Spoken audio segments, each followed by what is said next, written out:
My name is Major David Carter. I'm 39 years old, and for the past 7 years, I've lived inside the nerve center of the Pentagon, building something I believed could save lives. I wasn't some code jockey brought in from a contractor pool. I was active duty, a tactical systems engineer trusted with a mission that carried more weight than most people could imagine. The program didn't even have a name at first, just a concept on a whiteboard during a classified roundtable. Create an AI-powered threat response system capable of real-time decision-making during combat. Not to replace soldiers, but to protect them, to act faster than human reflexes in those moments when seconds decided whether a patrol made it home or didn't. What started as a hypothetical turned into my life. I gave it everything. Birthdays came and went in war rooms. Holidays blurred into night shifts. My wife and I had our only child during phase 2 of the testing cycle, and I wasn't there for the delivery. I watched the live feed from a secured terminal with tears in my eyes and security clearance on my badge. This wasn't just a project to me, it was a legacy.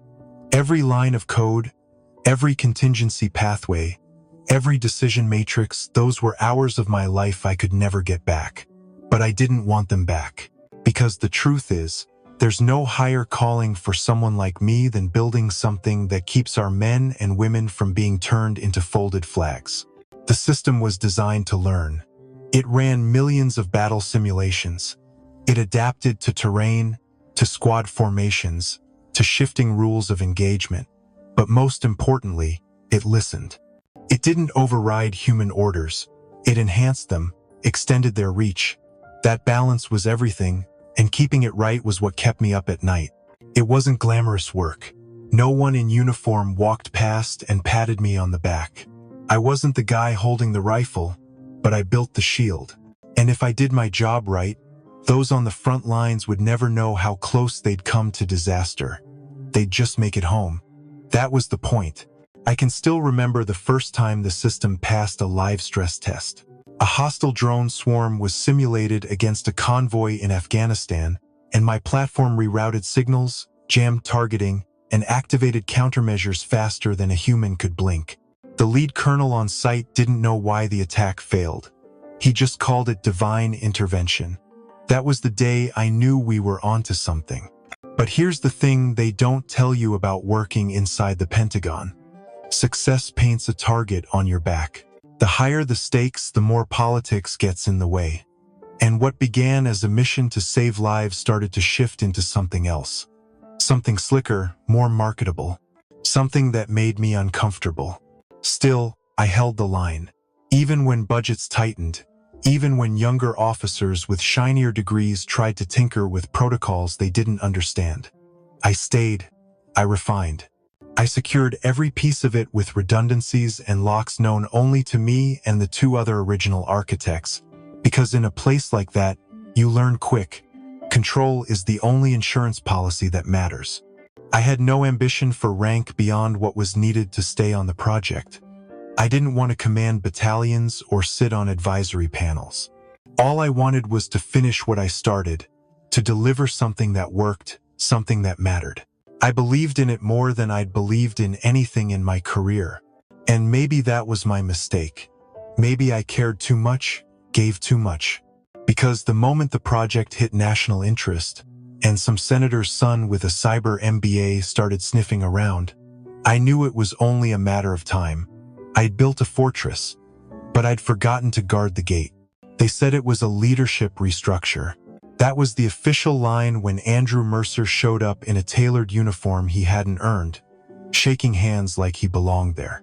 He was 27, fresh off a consulting gig in Silicon Valley, with a father who just happened to be Lieutenant General Samuel Mercer, Deputy Chief of Staff for Strategic Command. That name alone got him clearance I'd spent years proving I deserved. He wasn't briefed.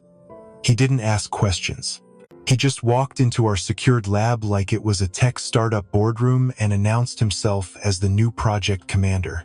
We had a warfighter-grade AI system built over 7 years of iteration, and he started talking about user-centric dashboards and digital transformation pipelines.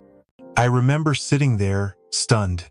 as he outlined a roadmap filled with buzzwords and none of the fundamentals we'd fought to protect. Within the first week, he had access to every part of the system. By the end of the second, I couldn't log in. At first, I thought it was a glitch, something minor with role-based permissions. Then I saw it my admin credentials had been revoked. No explanation, no notice, just gone. I brought it up to Colonel Reeves, my direct superior. He glanced at the screen and said to just document it, keep logs. That's what they always said when they didn't want to confront the real issue. I had spent years building a system designed to prevent catastrophic failure. And now, I was being told to sit quietly while it was rewritten by someone who thought Git was a music app. The changes started small, redesigning the interface, adding flashy animation layers that slowed processing time. But then he started pulling core modules, replacing hardened subroutines with third-party scripts from vendors we hadn't vetted. The integrity checks failed constantly. He'd wave it off as optimization. Every time I raised a red flag, I was met with the same two words: he's protected. The room would fall silent when I spoke up. I could see it in their eyes. No one wanted to go against the son of a 3-star general, especially not for someone like me, someone who'd built the system but didn't have a famous last name. He started firing veterans one by one. Engineers who had been on the project since day one, people who knew where the weak spots were and how to reinforce them. He replaced them with young coders from tech incubators who barely understood military protocols. It became a show, a stage, something to impress people who didn't understand the stakes. I tried to push back, sent formal memos to Risk Command, cited protocol violations, escalated it all the way up to systems integrity. But everything came back with the same line: observed but non-actionable. Translation: they saw it, they just weren't going to touch it. His father's shadow stretched further than I thought. Then came the final insult. I walked into the lab one morning and found my terminal scrubbed, my files archived and sealed. My credentials were now labeled Read-Only Observer. 7 years, reduced to a bystander with no say in what happened next. I wasn't even copied on the sprint reports anymore. HR called it a transition in vision. Said Andrew had a bold new direction and that I should consider mentoring him. I laughed so hard I almost forgot how much it hurt. The guy had gutted my codebase, ignored every warning, and I was supposed to be his mentor. That was the day I stopped believing anyone would stop him. I still showed up, still logged everything I could, quietly rebuilt backup logs in a sandbox partition no one else could see. Not out of spite, out of duty. Because no matter how much they pushed me out, I wasn't about to let years of work collapse under the weight of ego and politics. They thought I was done, that I'd walk away. But they didn't understand what that system meant to me. It wasn't just software, it was the only thing standing between real soldiers and real death. And I wasn't about to let it turn into someone's resume bullet point. I sat in silence most days, watched them turn it into a PR machine. Watched Andrew pitch his Frankenstein creation to generals and investors with the same confidence as a kid doing a science fair. I didn't say much, but I was watching every move, every misstep, because sooner or later, the system would break. And when it did, someone had to be ready to pick up the pieces. And that someone was still me. I called it the Ark, not because I thought I was saving the world, but because I knew someone had to save what was left of the original design. By the time I realized no one was coming to stop Andrew, I understood that preserving the integrity of the system was on me, and me alone. It started late one night, after another round of rejected reports and another meeting where I sat invisible. I stayed behind in the lab, dimmed the lights, and opened a private partition on a sandbox server we hadn't used since the early prototyping days. It was clean, unindexed, and unmonitored. Perfect. I took the last stable version of the system, the one before Andrew started his changes, and began building a full image. Not just the code, but the architecture, the configs, the threat matrices. Every line was verified twice. I wrapped it in encrypted containers, layered with keys tied to my biometrics and a hardware lock only I controlled. It wasn't just hidden, It was rigged. I embedded checksum traps. If anyone touched it without the right sequence, the whole thing would alert me silently and then lock down. No one else even knew the sandbox existed. It was buried deep beneath redundant infrastructure labeled deprecated, a place no one had checked in years. I didn't build it out of revenge. That's not who I am. I did it because I couldn't watch everything I'd built get turned into a flashy prototype for some senator's funding pitch. I knew Andrew would fail. The question was never if, but when. And when that moment came, they'd need something real to fall back on. I didn't document the arc in any formal channel. I kept the logs handwritten, stored off-site. Even if someone got curious, they wouldn't find anything. What I built wasn't a plan for revenge. It was insurance. Not for me. For the people who would one day depend on this system to survive. Looking back, I wish I didn't have to do it. I wish someone in charge had stepped in. But wishes don't stop bullets. And if this system ever made it to deployment, I needed to know that the version they got wasn't a hollow shell wrapped in buzzwords. It had to work. And my arc did. It started with a message. Bria, one of the few QA engineers still hanging on, pinged me over an encrypted channel. Her words were clipped, almost scared. She said rollback points were vanishing. Logs were being deleted. And new builds were getting pushed straight to production with no approvals. I didn't want to believe it at first. I thought maybe it was sloppiness, maybe he was just rushing. But when I accessed the deployment records, what I found hit me like a punch to the ribs. There it was. Code pushed live with a digital signature, my name, but I hadn't touched a single line of it. I stared at the screen, the forged approval glowing in front of me like a warning flare. That was the moment it clicked. This wasn't incompetence anymore. This was a cover-up. He was erasing the safety nets to hide how unstable the system had become. Every time QA flagged a bug, it disappeared. Every fail-safe that should have caught his mess was stripped out. He wasn't just risking the project. He was setting it up to implode. And he was making sure the trail led straight to me. My hands were shaking when I opened the old compliance charter. It was buried deep in our military archives, something we drafted years ago when the project was still in infancy. I skimmed through protocols, looking for something, anything that gave me authority to act. And then I found it. Section 12. 1. Emergency override. It allowed any original architect to assume full control of the system if a credible threat to platform integrity was identified. I read that clause 3 times, just to be sure. The language was precise, almost surgical, and it applied. Not just legally, ethically, strategically. For the first time in months, I didn't feel powerless. I had a way in, a legitimate, documented way to stop what was happening. But it came with risk. If I triggered it too early, they'd call it insubordination. If I waited too long, people could die in the field using a broken system. It was a narrow window, and it was closing fast. I knew then that this wasn't just a personal fight anymore. It was about the mission, the lives depending on that system. Andrew hadn't just failed. He had lied, manipulated, and sabotaged the only thing standing between our troops and chaos. And now, I had the proof. I just needed the right moment to use it. The briefing hall at the Pentagon was dressed like a ceremony. Polished oak floors, massive LED screens. The seal of the Department of Defense gleaming behind the podium.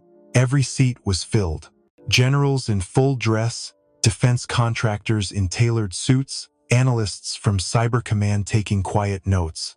This wasn't just a demo, it was a promise of the future. I sat in the very back row. No name tag, no introduction.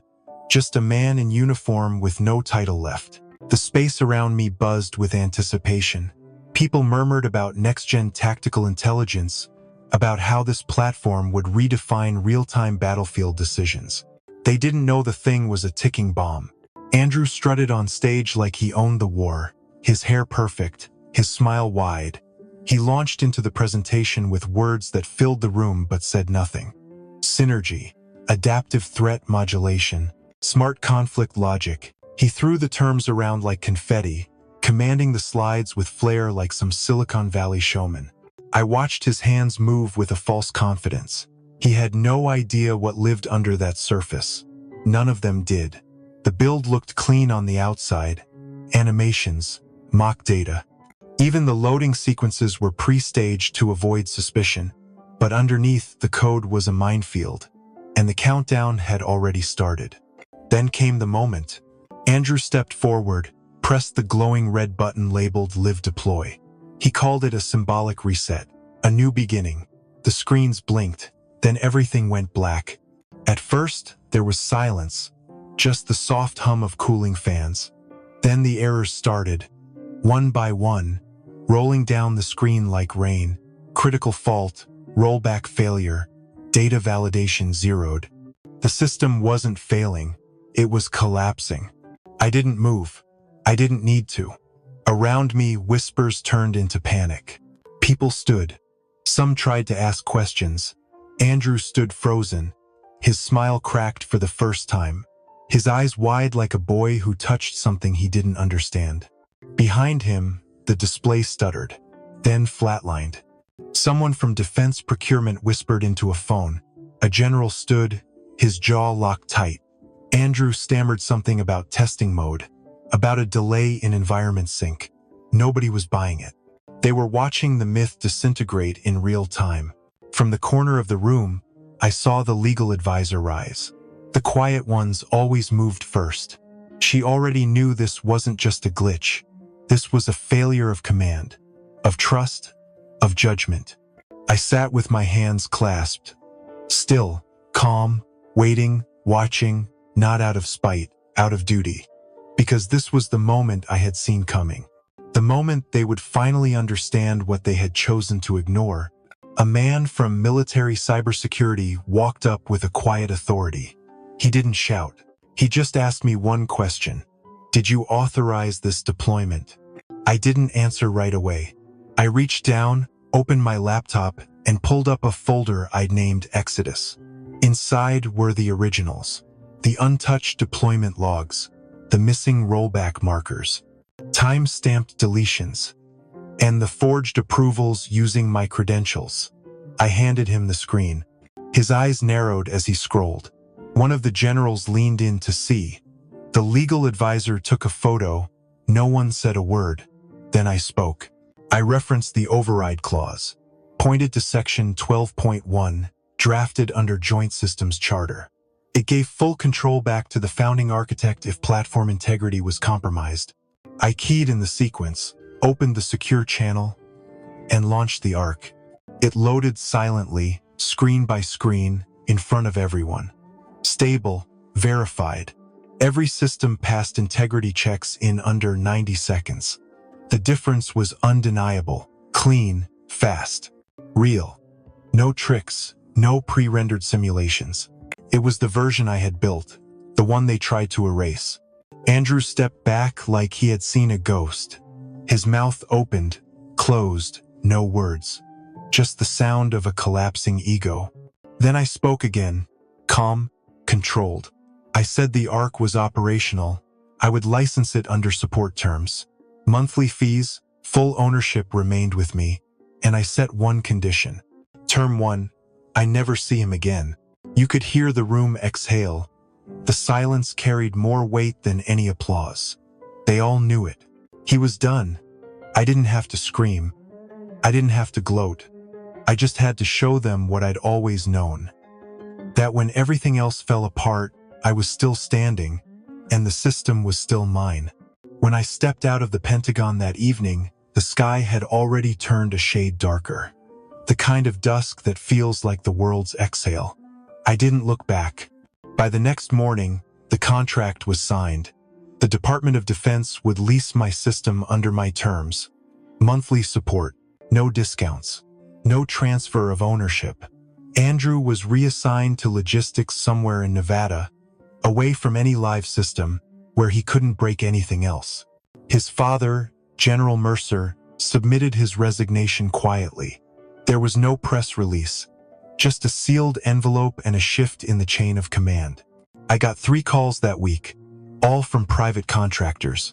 Blackridge, Raythonis, even a startup out of Seattle that somehow already knew my name. They weren't just offering jobs, they were offering respect. I didn't answer any of them, not yet. Instead, I sat in a corner booth at a quiet coffee shop just outside Arlington. Same table I used to visit when the project was still a dream scribbled in notebooks. I sipped something warm and let the silence stretch. My phone buzzed once. A message from an old teammate. 2 words, "You won." I didn't reply, I didn't need to. Because it wasn't about revenge. It wasn't about proving them wrong. It was about making sure the right version of history stayed intact, that no one could rewrite what I had built. Not with credentials, not with titles, not with politics. There are things no one can erase. And sometimes, the quietest victory is the one that stays.